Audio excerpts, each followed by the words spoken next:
चुनाव में एक मुद्दा चलता है कि रात में वोट जिस दिन पड़ता है उस दिन रात को वो लोग पैसा बांटता है। ये खुलेआम पैसा बांट रही है सरकार। अब 1,000 रुपया में खुलेआम वोट खरीद रही है और हमारे माताएं बहनें खुश हो जा रही हैं कि 1,000 रुपया हमको सरकार दे रहा है। माता बहनों से हम आग्रह करते हैं कि आपके युवा, आपके बेटा बेटी का गर्दन काट दिया। ये हेमंत सोरेन सीएम स्कूल चला रहा है। अरे भैया, शहर में आप सीएम स्कूल क्यों चला रहे हैं? सीएम स्कूल खोलना है तो गांव में खोलिए ना। हमारी सबसे ज्यादा जनसंख्या गांव में रहती है। गांव के लोगों के हितैषी न कीजिए। आप बहुत बड़ा गरीबों का हितैषी करना चाहते हैं। मान लीजिए कि हम शहर से, गांव से आकर के शहर में डेरा लेकर के, रूम लेकर के सीएम एक्सीलेंस स्कूल में पढ़ा सकते हैं, तो प्राइवेट स्कूल में क्यों नहीं पढ़ा सकते हैं? कितना आप सीएम स्कूल गांव में खोले हैं।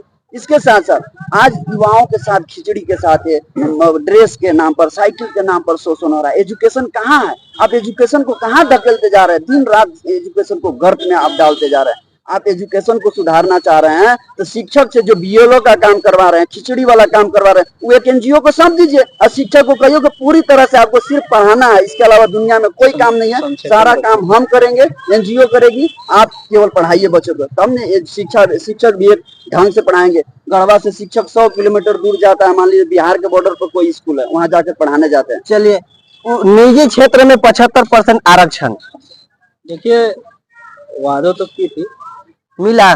वादा तो बहुत की थी। और जो अभी पिछली बार अभी जितने भी प्रोजेक्ट चल रहे थे, ऑनगोइंग जो प्रोजेक्ट थे, मैंने उसके रिगार्डिंग डीसी सर से मिला भी था। उस समय रमेश गुलाब सर थे। मैंने उनको मांग पत्र भी दिया था कि जो यहाँ के क्षेत्रीय जो भी टेंडर है उसमें जो भी कंपनियां काम कर रही है उस रिगार्डिंग मैंने गया था और उनको मांग पत्र सौंपा था कि यहाँ के क्षेत्रीय युवाओं को जो सरकार घोषणा की थी कि हम 75% प्राइवेट सेक्टर में रोजगार देंगे, उसको दिया जाए। लेकिन उन्होंने सिर्फ आश्वासन दिया, उस पर भी कुछ कार्य नहीं हुआ। मैं एक चीज, मतलब कि बड़ी दुर्भाग्य की बात है, उस चीज को मैं थोड़ा सा आपके मीडिया के माध्यम से मैं एक्सप्लेन करना चाह रहा हूँ। मैं 5 मिनट लूंगा आपका।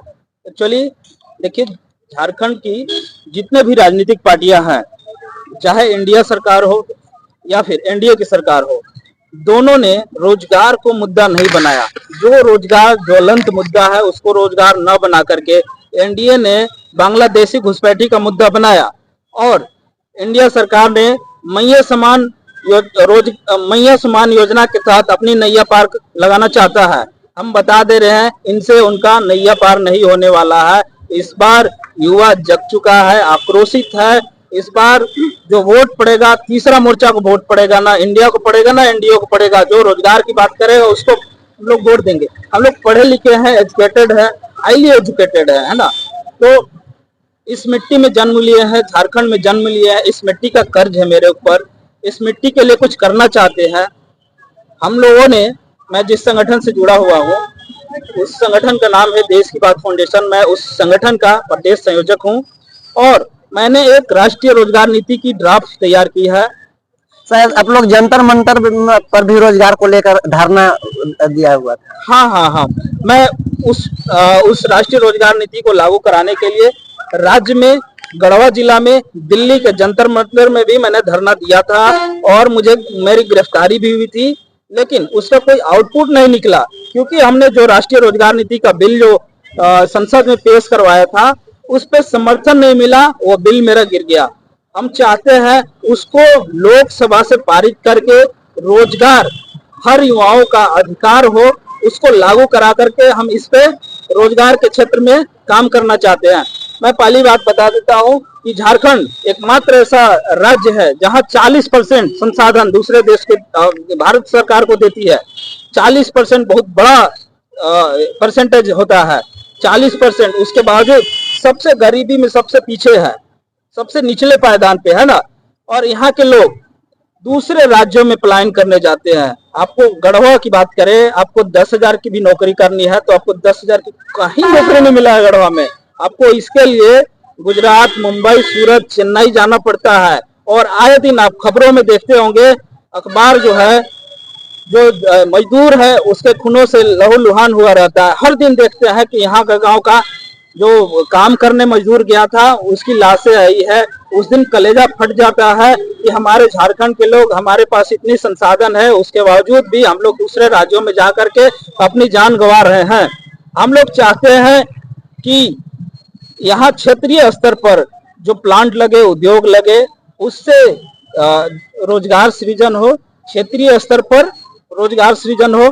और झारखंड हरा भरा, प्रकृति से भरा हुआ, गोद में बसा हुआ है। हम लोग चाहते हैं झारखंड में पर्यटन के क्षेत्र में अपार संभावना है। अगर सरकार चाहे तो रेवेन्यू मॉडल बना करके इसको बहुत बड़े स्तर पे काम करके अपना रेवेन्यू जनरेट कर सकती है। आप सिक्किम देखिए, सिक्किम में क्या है, पहाड़ है, वहां पे लोग जाते हैं दूसरे राज्य के, वहाँ बहुत बड़ा सोर्स ऑफ रेवेन्यू है। झारखंड में तो उससे अच्छा बहुत सारे पेड़ पौधे हैं, बहुत सारा नदी नाला, बहुत सारा पेड़ पौधे हैं, जंगल है। हम चाहते हैं कि इसको पर्यटन में विकसित करके इसको रोजगार का मॉडल बनाया जाए और यहाँ पे सृजन होगा।